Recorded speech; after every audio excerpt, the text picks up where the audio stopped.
Friends, welcome to RJ Jamuna kitchen. இன்றைக்கி நம்ம என்ன செய்ய போகிறோன்னு பார்த்தீங்கன்னா, வெங்காயமும் உருளைக்கிழங்கும் வச்சு பஜ்ஜி தான் செய்ய போகிறோம்.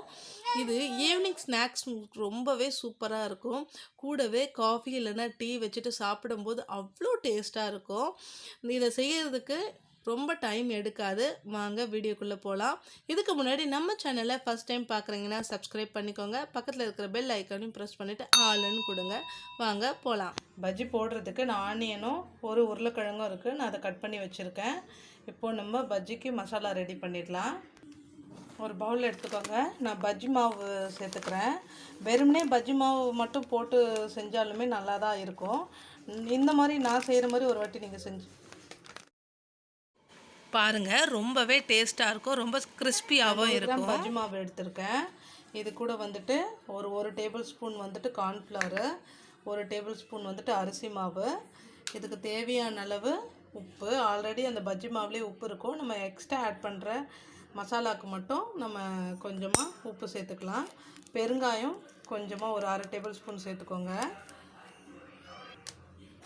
காரத்துக்கு ஒரு அரை டேபிள் ஸ்பூன் மிளகாய் தூள் சேர்த்துக்கிறேன். கலருக்கு கொஞ்சமாக கேசரி பவுட்ரு சேர்த்துக்கிறேன். கேசரி பவுட்ரு வேணாம் அப்படின்னா நீங்கள் இதை ஸ்கிப் பண்ணிக்கலாம். இது கூட ஒரு பிஞ்ச் வந்துட்டு சோடா மாவு சேர்த்துக்கலாம். இப்போ இது கூட தண்ணி சேர்த்து இது நல்லா பஜ்ஜி போடுற பதத்துக்கு பிசைஞ்சு எடுத்துக்கலாம். ஃபஸ்ட்டு இது நல்லா மிக்ஸ் பண்ணி விட்டுக்கலாம். மிக்ஸ் பண்ணிவிட்டு அதுக்கப்புறம் தண்ணி சேர்த்து கரைச்சிக்கலாம். கொஞ்சம் கொஞ்சமாக தண்ணி சேர்த்து பிசைஞ்சுக்கோங்க. ரொம்ப தண்ணியாக இருந்தாலும் நமக்கு பஜ்ஜியில் ஒட்டாது. பதத்துக்கு மாவு நல்லா தண்ணி ஊற்றி கரைச்சிக்கோங்க. இப்போது நம்ம இதில் டிப் பண்ணி எண்ணெயில் பொரித்து எடுத்துக்கலாம். பொரிக்கிறதுக்கு தேவையான அளவு எண்ணெய் சேர்த்துருக்கேன். எண்ணெய் நல்லா சூடாகட்டும். நம்ம ஒன்று ஒன்றா போட்டு பொரித்து எடுத்துக்கலாம். ஒரு ஆனியன் எடுத்துக்கோங்க.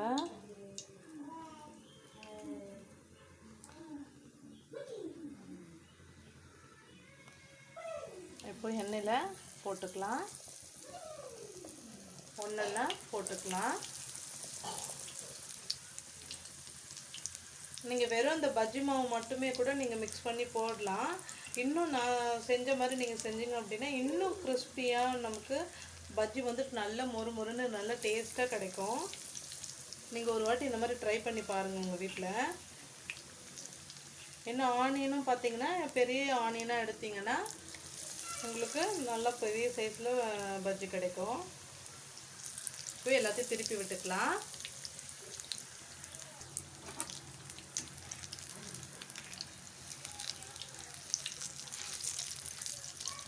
நல்லா வெந்துடுச்சு. அடுத்தது உருளைக்கிழங்கு போட்டுக்கலாம். அதே மாதிரி எடுத்து டிப் பண்ணி எண்ணெயில் சேர்த்துக்கலாம்.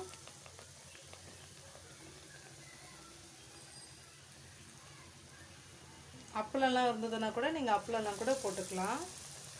நல்லா தான் இருக்கும்.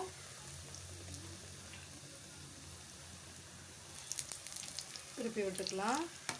ஆயிடுச்சு. எடுத்து ஒரு பிளேட்டுக்கு மாற்றிக்கலாம். பாருங்கள், ரொம்பவே சூப்பரான ஈவினிங் ஸ்நாக்ஸ் வந்து ரெடி ஆகிடுச்சு. பெரியவங்க வந்துட்டு ஆனியன் அந்த மாதிரி எல்லா பஜ்ஜியுமே சாப்பிடுவோம். நம்ம குழந்தைங்களுக்கு உருளைக்கிழங்கு பஜ்ஜி அந்த மாதிரி செஞ்சு கொடுத்தோம் அப்படின்னா ரொம்ப விரும்பி சாப்பிடுவாங்க. இந்த ரெசிபி உங்களுக்கு பிடிச்சிருந்ததுன்னா மறக்காமல் சப்ஸ்கிரைப் பண்ணுங்கள், லைக் பண்ணுங்கள், ஷேர் பண்ணுங்கள். எப்படி இருந்ததுன்னு சொல்லிவிட்டு கமெண்ட் பண்ணுங்கள். தேங்க்ஸ்.